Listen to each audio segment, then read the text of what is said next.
திரு ரமேஷ், கடுமையான விமர்சனம் ஆர்கேட்ட மட்டும் இல்லை, தொடர்ந்து இதை ஒரு அரசியலாக்க பயன்படுத்திக்கிறாங்க, இல்லை தன்னுடைய விளம்பரத்துக்காக இதை பயன்படுத்திக்கிறாங்க. அதுதான் தாவேக்கா இல்லை விஜயனுடைய நோக்கமா? இல்லை, நீங்கள் பார்த்தீங்கன்னா இன்றைக்கு எல்லாருமே இப்பொழுது அரசியல் கட்சி துவங்கப்பட்ட பிறகு நடக்கக்கூடிய நிகழ்வுகளை மட்டும் பேசி ஐயா முதற்கொண்டு ஒரு வேளை மறந்துட்டாங்களா இல்லை பார்க்கலையான்னு எனக்கு தெரியல. ஏன்னா இந்த நிகழ்வுகளை மட்டும் வைத்துக்கொண்டு இது அரசியல்னு பேசக்கூடியவர்கள், தலைவர் அவர்கள் தன்னுடைய திரைப்படத்தில் நடிக்கும் பொழுது ஒரு விருது வாங்கும் மேடையில் இந்த நாடு வல்லரசாவதை விட விவசாயிகள் வாழ்வதற்கான நல்லரசாக அமைய வேண்டும்னு ஸ்டேஜில் பேசியிருக்காரு. இதை பார்க்கலையா இல்லை மறந்துட்டு பேசுகிறாங்களா அப்படின்னு தெரியல. ஏன்னா எத்தனை இடத்துல விவசாயிகளை பற்றி பேசினாருன்னு கேட்கும்போது ஒரு சினிமா நடிகராக இருக்கும்போதே அவர் அதை பேசியிருக்காரு அப்படின்றத எப்படி இவங்க ஒரு லாபகமாக மறைக்கிறார்களா இல்லை மறந்து விட்டார்களா அப்படின்ற நமக்கு மிகப்பெரிய ஒரு கேள்வியும் அச்சமும் எழுது. அதே போல களத்திற்கு ஒவ்வொரு இடத்துலையுமே நீங்கள் சரி இன்னைக்கு ஒன்றிய அரசாக இருக்கட்டும் இல்லை மாநில அரசாக இருக்கட்டும் பண மதிப்பிழப்பு நடவடிக்கை எடுக்கப்படும் பொழுது அத்தனை நடிகர்களும் அமைதியாக இருக்கும் பொழுது வரவேற்ற பொழுது நோக்கம் எந்த அளவுக்கு பெருசாக இருக்கோ அதை விட நம்ம பார்க்க வேண்டிய விஷயம் பாதிப்பு அதிகமாகிடக்கூடாது, இந்த விஷயத்தில் பாதிப்பு அதிகமாவதற்கான வாய்ப்புகள் இருக்குன்னு வெளிப்படையாக பேசிய ஒரு நடிகராக அன்றைக்கே அவர் இருந்திருக்கிறார். இதையெல்லாம் அரசியலுக்கு செய்யவில்லை, மக்களோடு மக்களாக நின்று அந்த மக்களுடைய உரிமை குரலாக அவர் அன்றைக்கே பேசியிருக்கிறார். இதையெல்லாம் மறந்து அவங்க எப்படி பேசுறாங்கன்னு தெரியல. இன்னொன்று ஐயா ஈரோடு தேர்தலில் நிக்கல, எனக்கு ரொம்ப ஏமாற்றமா இருக்குன்னு ஐயா ரொம்ப வருத்தப்பட்டாங்க. உண்மையிலே ஐயா எங்களுடைய அறிக்கையை படிச்சாரான்னு எனக்கு தெரியல. கட்சி துவக்க அறிக்கையின் பொழுதும் அதற்கு பிறகு வந்த அறிக்கைகளையும் எடுத்து படிச்சிருந்தாங்கன்னா மிக தெளிவாக அவர் அன்னைக்கே சொல்லிட்டாரு, 2026 சட்டமன்ற தேர்தல் தான் நம்முடைய நோக்கம், குறிக்கோள். அதற்கு இடையிலாக எந்த விதமான தேர்தலிலும் நமது கழகம் போட்டியிடாது.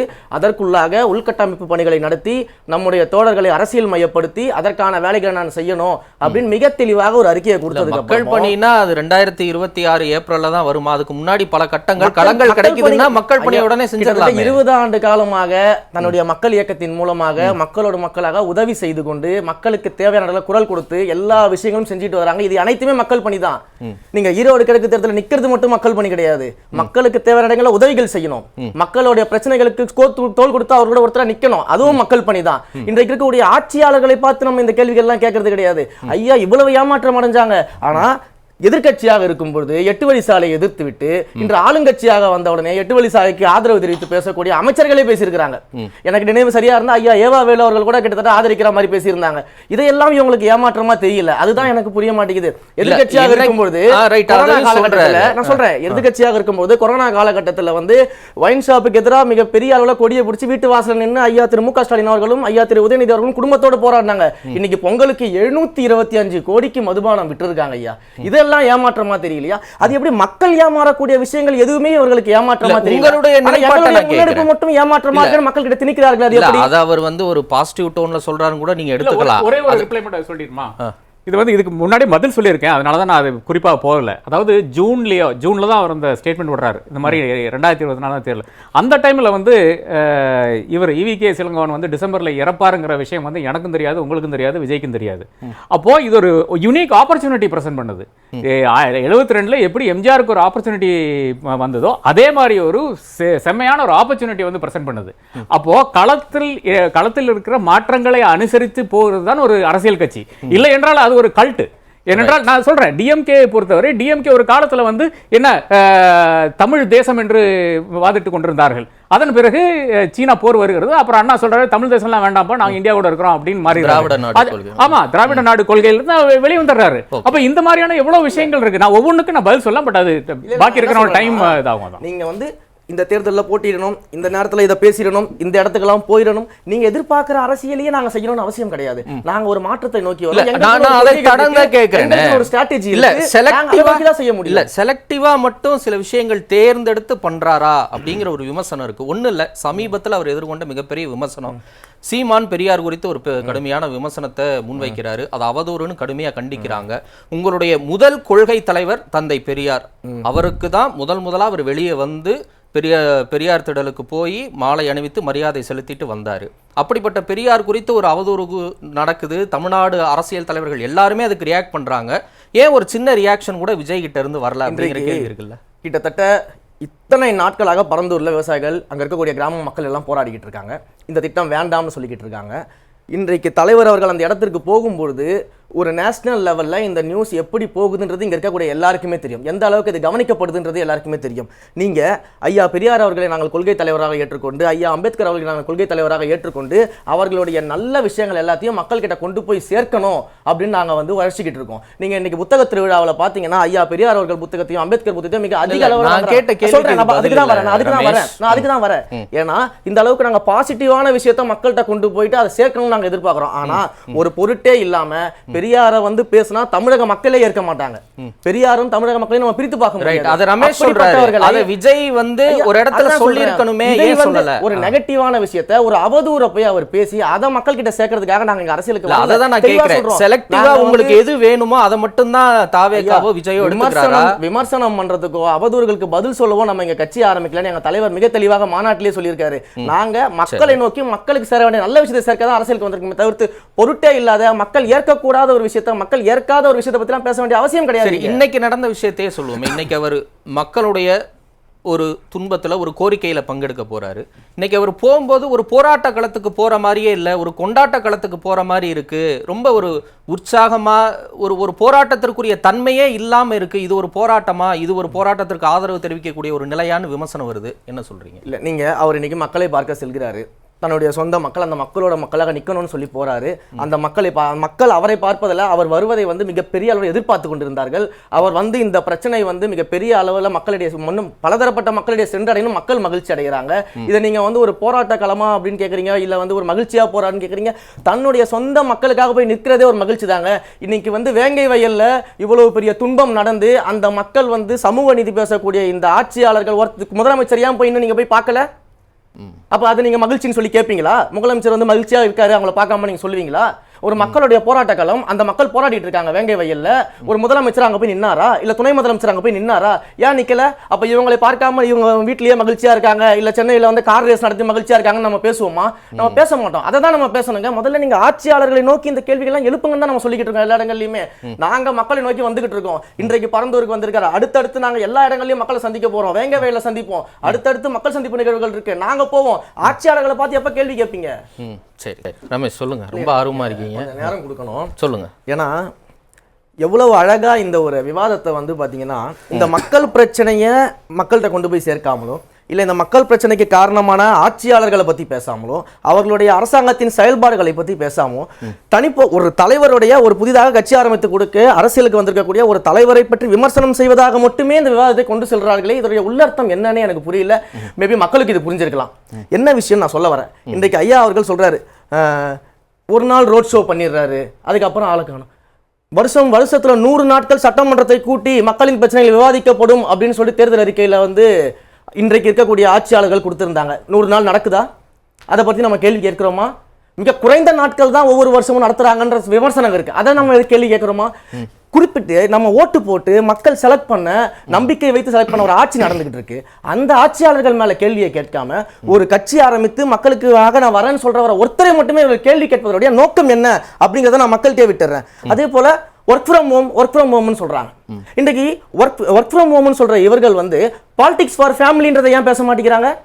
இன்றைக்கு ஒரு பதில சொல்லுங்க ஐயா. அதுதான் ஐயா சொல்லிட்டு இருக்கேன். நான் உங்களுடைய விவாதத்துடைய போக்க சொல்லிட்டு இருக்கேன் ஐயா. நீங்க ஒரு ஆட்சியாளர் ஐயா, இந்த பரந்தூர் நிலைப்பாட்டுல ஆளுங்கட்சி செய்வது சரியா தவறா? உங்க நிலைப்பாடு என்ன சொல்லுங்க. ஆளுங்கட்சியோட நிலைப்பாடு வந்து என்ன? உங்களுக்கு நிலைப்பாடு என்ன? ஆளுங்கட்சி செய்யறது சரியா தவறா? மக்கள் 900 நாளா போராடுறாங்க, ஒரு நாள் போனாருன்னு சொல்றீங்களே. வேங்க வயல்ல போராடாத மக்களை வந்து இன்றைக்கு வரைக்கும் போய் பார்க்காம இருக்காங்களா? அதுல உங்க நிலைப்பாடு என்ன? ஆளுங்கட்சிக்கு தான் நீங்க என்ன கருத்து சொல்றீங்க? அதுல அதுக்கு பதில் சொல்லுங்க. ஏன் மக்கள் தேர்ந்தெடுத்த ஒரு அரசாங்கம் இருக்கு, அதை கேள்வி கேட்க உங்களுக்கு ஏன் வரமாட்டேங்குது தைரியம்? அதை நீங்க கேள்வி கேட்கணுமா இல்லையா? நீங்க பேசிட்டு இருக்கீங்க, ஒரு நாள் வந்துட்டு போறாருன்னு சொல்லிட்டு அங்க ஜல்லிக்கட்டு போராட்டம் நடந்துகிட்டு இருக்கு. அங்க ஜல்லிக்கட்டு போராட்டத்தில் நின்று பேசிட்டு இருக்கீங்க, சுதந்திர போராட்டத்தை பேசிட்டு இருக்கீங்க. இன்றைக்கு வந்து ஆளுங்கட்சி என்ன செய்யுதுன்றதை ஏன் பேச மாட்டேங்கிறீங்க? ஒரு விவாதத்துல வந்து ஏன் மக்களுக்காக பேச வந்திருக்கீங்க? ஆளுங்கட்சியோட ஸ்போக்ஸ் பர்சன் கிடையாதுங்க யாரும். நீங்க திமுக ஸ்போக்ஸ் பர்சன்ஸா கிடையாதுல்ல, மக்களுக்காக தானே பேசுறீங்க. அப்ப நீங்க மக்களோட பிரச்சனைகளை ஏன் பேசுவது கிடையாது? அண்ணா யூனிவர்சிட்டியில வந்து அந்த மாணவிக்காக தலைவர் அவர்கள் அறிக்கை கொடுத்து, அந்த கடிதம் கொடுத்து, அந்த கடிதத்தை எங்களுடைய தோழர்கள் வந்து பெண்கள் அனைவருக்கும் ஒவ்வொரு கல்லூரி வாசல் விநியோகம் பண்ணாங்க. அரஸ்ட் பண்ணி கொண்டு போய் உள்ள வச்சாங்களா இல்லையா அரசாங்கம்? அதை என்ன கேள்வி கேட்டுட்டாங்க? அத்தனை பெண்கள் அரஸ்ட் பண்ணி உள்ள வச்சாங்க. சரி, அந்த கடிதத்தை நீங்க விநியோகிப்பதன் மூலமா அந்த பாதிக்கப்பட்ட பெண்ணுக்கு என்ன நீதி கிடைச்சிருக்கும்? பாதிக்கப்பட்ட பெண்களோடு நாங்கள் நிற்கிறோம், உங்களுக்காக நாங்கள் களத்தில் இருக்கோம் என்ற ஆதரவு தெரிவிக்கிறோம். அது விஜய்க்கான விளம்பரம் தானே. ஒரு நிமிஷம் இருங்க. அந்த கடிதத்தை நீங்க தமிழ்நாடு முழுக்க விநியோகம் பண்றீங்க. சரி, அது உங்க ஆளுங்கட்சி வந்து அடக்குமுறையா கைது பண்ணுது, அதை கூட சரின்னு வச்சுக்கிறோம். சரின்னு இல்லையா? அது தவறு. சரிங்க, அது உங்க நிலைப்பாடு. இருங்க ரமேஷ், ஒரே நிமிஷம். வந்தாலே கைது பண்ணுவோம்னா என்ன அர்த்தம்? விஜய், நான் சுதந்திரமா பேச முடியும். யூடியூப்ல பேட்டி கொடுத்தவரையும் பேட்டி எடுத்தவரையும் சேர்த்து அரெஸ்ட் பண்ணி உள்ள வச்சிருக்காங்க. நான் உங்களோட துணை நிற்பேன்னு விஜய் கைப்பட எழுதின கடிதத்தை தமிழ்நாடு முழுக்க கொடுக்குறீங்கல்ல, இது பெண்களுக்கோ இல்ல பாதிக்கப்பட்ட பெண்களுக்கோ என்ன நீதியை பெற்று தரும்? இது விஜய்க்கான விளம்பரம் இல்லையா? இது விளம்பரம் கிடையாது. வேற என்னது? மக்களுக்கு ஆதரவா நிக்கிறோம்ன்ற ஸ்டாண்ட முதல்ல சொல்லணும். இங்க மக்களுக்கு ஆதரவா அந்த பாதிக்கப்பட்ட பெண்ணுக்கு நீதி கிடைக்குமா? பாதிக்கப்பட்ட பெண்ணுக்கு நீதி கிடைக்குமா? நீங்க அப்படி கொடுக்கறதுனால, பாதிக்கப்பட்ட அந்த கேஸ்ல திமுகவுடைய அபிமானி இருக்காருன்னு சொல்றோம். நம்ம அதை பேச மாட்டேங்கிறோம். மக்களோட ஆதரவா எங்க தலைவர் நிக்கிறான்னு சொல்றத क्वेश्चन பண்றோம். இதுதான் கேக்குறேன். இந்த விவாதத்தின் போக்கு மக்கள் பிரச்சனையை பேசுவதா இல்ல ஒருவருக்கு எதிராக விவாதம் நடத்துறதா? இல்ல அப்படி கிடையாது இல்லங்க. உங்களுக்கான கேள்வியை கேட்டா நீங்க பதில் சொல்லுங்க. நீங்க சொல்றேன். எதிர்கேள்வி வந்து வைப்பதன் மூலமா அது வந்து நீங்க சமப்படுத்த முடியாது. நான் சொல்றேன், எதற்காக நம்ம இந்த இடத்துல ஆதரவு தெரிவிக்கிறோம் நான் சொல்றேன். இன்றைக்கு நீங்க சூழலியல் ஆராய்ச்சிகள் எல்லாம் எடுத்து பேசுங்க. இன்றைக்கு ஐயா அவர்கள் இருக்காங்க, கேளுங்க. நான் சொல்றேன், இன்றைக்கு வெள்ளம் வரும் பொழுதெல்லாம் சென்னை வெள்ளத்தை தத்தளிக்குதுன்னு நம்ம பேசுறோம். இவங்க ஆக்ஷன் எடுத்தேன்னு சொல்றாங்க. 3 தலைமுறையா போட்டோ ஷூட் நடத்திட்டு இருக்காங்க வெள்ளத்துல வேட்டி கட்டிக்கிட்டு. ஆனா அந்த வெள்ளத்திற்கான காரணம் என்னன்னு ஆய்வு படிச்சிருக்காங்களா? ஆய்வறிக்கை எடுத்திருக்காங்களா? கிட்டத்தட்ட ஒரு ஆய்வறிக்கை சொல்லுது, நீரின்ற ஆய்வறிக்கை சொல்லுது, 2015ல 119 நீர்நிலைகள் சென்னையை சுற்றி இருந்திருக்கு. 2020ல வெறும் 64 சுருக்கப்பட்டிருக்கு. நீர்நிலைகள் சுருக்கப்படுவதுதான் வெள்ளத்துக்கு காரணம் ஆய்வறிக்கை இருக்கு. இன்றைக்கு பரந்தூர்ல 13க்கும் மேற்பட்ட நீர்நிலைகள் இருக்கு, 3ஆம் கட்ட நீர்நிலைகள் இருக்கு. அது எல்லாத்தையும் க்ளோஸ் பண்ணி ஒரு ஏர்போர்ட் கொண்டு வரீங்க. அப்ப அந்த மழை நீர்லாம் எங்க வடியும்? அங்க இருக்க நிலத்தடி நீர் என்ன ஆகும்? விவசாய நிலம் 65% விவசாய நிலம் இருக்குங்க பரந்தூர்ல, 26% நீர்நிலைகள் இருக்குங்க. இதற்கெல்லாம் நீங்க என்ன பதில் சொல்ல போறீங்க?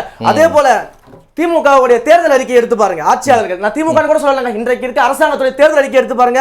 தேர்தல் அறிக்கை 43.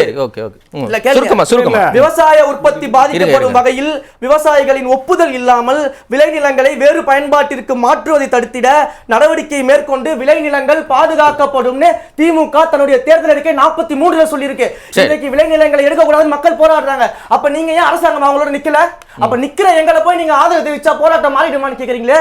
இப்படி ஒரு தேர்தல் அறிக்கையை கொடுத்து மக்களை ஏமாற்றி கொண்டிருக்க அரசாங்கத்தை ஏன் கேள்வி கேட்க மாட்டோம்? அப்ப இதோட திசை வழிபோக்கு எங்க போய்கிட்டு இருக்கு? மக்களுடைய பிரச்சனையை பேச திசை வழிபோக்கா போய்கிட்டு இருக்கா, இல்ல ஒருத்தர் எதிர்த்து யாருக்கோ சப்போர்ட் பண்ற மாதிரி போய்கிட்டு இருக்கா? நன்றி. சில வார்த்தைகள் நிறைவா. இல்ல ஆம்புலன்ஸ் போல வேகமா இருக்கணும் அப்படின்னு ஐயா சொன்னாங்க. நான் என்ன சொல்றேன்னா, இன்றைக்கு மக்கள் தேர்ந்தெடுத்த ஆட்சியாளர்கள் தான் முதல்ல மக்களுக்காக ஆம்புலன்ஸ் போல வேகமா செயல்படணும். அவர்கள் செய்யாத இடத்துல அதை கேள்வி கேட்டு நெருக்கடி கொடுப்பதுதான் எதிர்க்கட்சியுடைய வேலை, அதுதான் தார்மீக கடமை. அதையும் நாங்கள் செய்து கொண்டிருக்கிறோம்.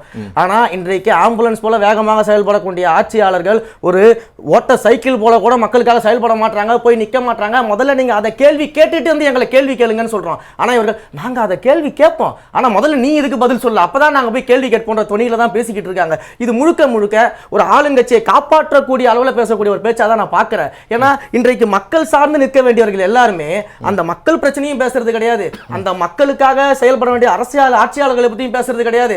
ஆனா அந்த ஆட்சியாளர்களை எதிர்த்து கேள்வி கேட்டுட்டா அவங்கள பத்தி நாங்க கண்டிப்பா பேசுவோம் அப்படின்ற ஒரு நிலைப்பாட்டை தான் இருக்கிறாங்க. இந்த பழமொழி ஒன்று சொல்லுவாங்கல்ல, இந்த மாமியார் தொட்டா பொன் குடம், மருமக தொட்டா மண் குடம்ன்ற மாதிரி ஒரு பழமொழி சொல்லுவாங்கல்ல, அந்த மாதிரி தான் இவங்களுக்கு வந்து ஆளுங்கட்சி எதுவுமே செய்யலனா கூட அது பொன் குடம், அதை எதிர்த்து கேள்வி கேட்டா நாங்கெல்லாம் மண்கொடன்னு யார் சொல்றீங்க? இங்க இருக்கவங்க தான். தனிப்பட்ட கிரெடிபிலிட்டி எல்லாம் அப்படியே क्वेश्चन பண்ண கூடாது ரமேஷ். இல்ல நான் சொல்லல. ஐயா நீங்க நான் என்ன சொல்றேன், வந்ததுல கருத்தை எல்லாம் விமர்சனம் வைங்க. இல்ல நீங்க தனிப்பட்ட முறையில நீங்க போக கூடாது. நீங்க ஒரு தடவை சொன்னீங்க, நான் விட்டுட்டேன். மறுபடியும் அதே நிலைப்பாட்டுக்கு வரீங்க. போக்க நான் ஒரு இடத்துல கொண்டு போனது என்னன்னா, முதல்ல ஆட்சியாளர்களை கேள்வி கேட்க. இல்ல ரமேஷ், ஒன்னு தெளிவுபடுத்துறேன். இங்க இருக்கக்கூடிய உங்களை தவிர்த்த நால்வரும் நான் உட்பட இந்த ஆளும் அரசை எதிர்த்து பல கேள்விகளை கேட்டிருக்கிறோம். அப்படி இந்த அரசை காப்பாற்றணும்னு எந்த கடப்பாடும் உள்நோக்கமும் இங்க இருக்கிற யாருக்கோ எனக்கோ கிடையாது. நான் மதிக்கிறேன், அவங்க எக்ஸ்பீரியன்ஸ் நான் மதிக்கிறேன். இல்லன்னு சொல்ல போறப்ப அப்படி சொல்லிட்டு போக கூடாது. இந்த வீரியம் ஆளுங்கட்சி மீது இருக்குதா அப்படின்றத என்னோட கேள்விங்கறேன். சரி பார்க்கலாம். நன்றி. மத்த பிரச்சனைகளை திமுக அரசு, பெரியார் இஷ்யூக்கும் திமுக அரசுக்கு என்ன சம்பந்தம்? அதுக்கு ஏன் பதில் சொல்றீங்க? அதுல திமுக அரசு காப்பாத்துங்க, அதுக்கு நீங்க ஏன் பதில் சொல்றீங்க? ஒரு பொருட்டாவே மதிக்கலன்னு சொல்லிட்டோம். இதுக்கு மேல என்னங்க சொல்லணும் உங்களுக்கு? சரி, நன்றி.